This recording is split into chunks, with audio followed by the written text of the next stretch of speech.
গণ অধিকার পরিষদের সাধারণ সম্পাদক রাশেদ খান বলেছেন, বৈষম্য বিরোধী ছাত্র আন্দোলন নামক প্ল্যাটফর্মের নেতৃত্বে দেশের লাখ লাখ মানুষ সমবেত হয়ে স্বৈরাচার বিরোধী আন্দোলনে সম্পৃক্ত হয়।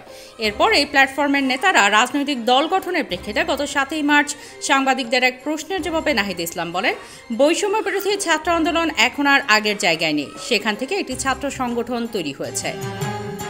তিনি বলেন, বৈষম্য বিরোধী ছাত্র আন্দোলন ও জাতীয় নাগরিক কমিটির উদ্যোগে একটি রাজনৈতিক দল তৈরি হয়েছে বলে বৈষম্য বিরোধী বা সমন্বয়ক বলে যে পরিচয়টা এখন আর এক্সিস্ট করে না সেই অর্থে। কিন্তু অতি সম্প্রতি সেই প্ল্যাটফর্মের কাউন্সিল অনুষ্ঠিত হয়েছে। এনসিপি সম্পৃক্ত নেতারা ভোটার হন। এনসিপির কার্যালয়ে ভোট অনুষ্ঠিত হয়। এই প্ল্যাটফর্ম এখন নতুন নেতৃত্ব পেয়েছে, ফলে আবারও বৈষম্য বিরোধী বা সমন্বয়ক পরিচয় এক্সিস্ট করা শুরু করলো। ফলে নাহিদ ইসলামের 7 মার্চের বক্তব্যের আর ভিত্তি থাকলো না।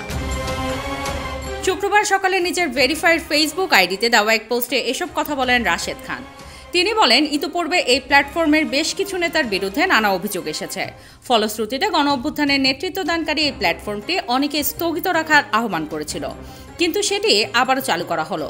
এই ক্ষেত্রে প্ল্যাটফর্মটি সার্বজনীন রাখা গেলে ভিন্ন কথা ছিল, কিন্তু প্ল্যাটফর্মটি পুরোপুরি কক্ষিগত করা হয়েছে। ফলশ্রুতিতে গণ অভ্যুত্থানের এই প্ল্যাটফর্মটি গণ অভ্যুত্থানের অন্যান্য স্টেক হোল্ডারদের আর ওন করার সুযোগ থাকছে না।